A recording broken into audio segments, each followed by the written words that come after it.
இன்னைக்கு சபை செட்டப்பை உடைக்கிற எந்த ஊழியமும் தேவனிடத்திலிருந்து வந்தது கிடையாது. சபையினுடைய செட்டப்பை உடைக்கிறது. இந்த ஆட்டுத்தோல் போர்த்திய ஓனாய் இருக்குதே, இதோடைய ஒரு பயங்கரமான ஸ்பெஷாலிட்டி என்ன தெரியுமா? உங்களை சபையை விட்டு பிரிக்கும்.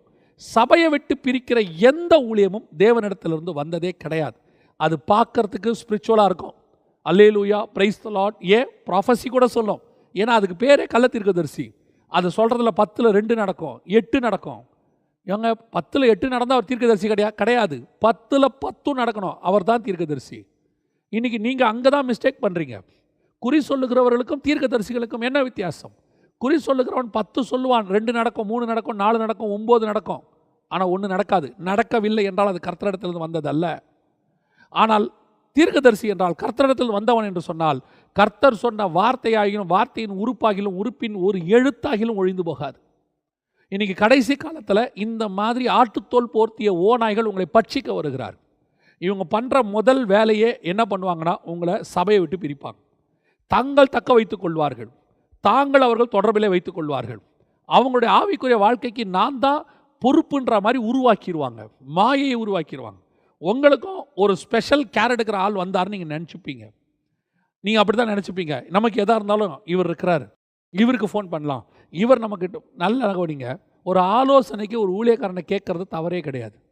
அதே வேளையில் அந்த சபையை தவிர்த்து உனக்கு கொடுக்கப்பட்ட மேய்ப்பனை விடுத்து நீ ஒரு டிபெண்டபிளாக ஒரு ஆர்கனைசேஷனையோ அல்லது ஒரு சுவிசேஷகரையோ அல்லது ஒரு தீர்க்கதரிசியோ நீ பிடித்து கொள்ளுகிறாய் என்றால் உன்னுடைய ஆவிக்குரிய வாழ்க்கை தப்பாக போயிட்டு இருக்குன்னு அர்த்தம். சபை கூடி வருவதில் தான் கர்த்தர் சொல்லியிருக்கு. நீங்கள் சபைக்கு போங்க, அங்கே உங்களுக்கு தேவையான தீர்க்கதரிசி சொல்லப்படும். சில நேரத்தில் சில ஆலோசனைகள் உங்களுக்கு தேவையா? ஒரு சிலர் உங்களுக்கு தெரிஞ்ச ஊழியங்க இருக்காங்க, கேட்டுக்கோங்க. அதில் எந்த தப்பும் கிடையாது. அது இயல்பு. நம்ம இப்படி ஒரு இருக்கே, எனக்கு சொல்லிக் கொடுங்க, ஓகே ரைட், ஒரு டவுட் இருக்குது, அது வேறு. இன்றைக்கி இப்படிப்பட்ட கள்ள தீர்க்கதரிசிகள், பட்சிக்கிற ஓநாய்கள், இவங்க உங்களை முதல்ல பிரிச்சுருவாங்க. ரெண்டாவது, இவங்க தேவனை விட்டு உங்களை பிரிப்பாங்க. ஆனால் உங்களுக்கு அது தெரியாது நீங்கள் தேவனை விட்டு பிரித்தாங்கன்னு. எப்படி சொல்கிறீங்க? சபையை விட்டு பிரிக்கும் போது சபையை விட இவங்க முக்கியன்ற மாதிரி உங்களுக்கு காட்டுவாங்க. நீங்கள் அதனால தான் சபையை விட இவங்களுக்கு இம்பார்ட்டன்ஸ் கொடுக்க தொடங்குவீங்க. அதுக்கு 2-3 தீர்க்க தரிசனம் உதவும். அடுத்து என்ன செய்வாங்க தெரியுமா? பைபிள் வார்த்தையை விட அவங்க வார்த்தைக்கு உங்களை இம்பார்ட்டன்ஸ் கொடுக்க வைப்பாங்க. நீங்கள் வேதத்தின் பக்கமே திருப்புறதை விட அவங்க சொல்லுவாங்க, நான் சொல்கிறேன் இன்றைக்கி இது நடக்கும், இப்படி செய்யும், இப்படி பண்ணும், அதில் சிலது நடக்கவும் செய்யும். இதுதான் தேவனை விட்டு திருப்புதல். வேத வசனத்தை விட்டு, ஜபத்தை விட்டு அவங்க பக்கம் திருப்புவாங்க. அவங்க ஜபத்துக்கு அவங்க கூப்பிடுவாங்க.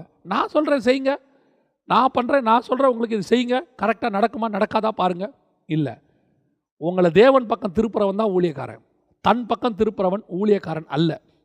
இங்கே தேவனுக்கு தான் வர்ஷிப், இங்கே ஊழியக்காரனுக்கு வர்ஷிப் கிடையாது, ஹீரோ வர்ஷிப் கிடையாது. அப்படி யார் சபையை விட்டு வெளியே திருப்பி தேவனை விட்டு தன் பக்கம் திருப்பி தான் இம்பார்ட்டன்ஸாக தன்னுக்கு இம்பார்ட்டன்ஸ் கொடுக்க வைக்கிறானோ அவன்தான் அந்த கள்ள தீர்க்கதரிசி, அவன்தான் அந்த ஓநாய். கடைசி காலத்தில்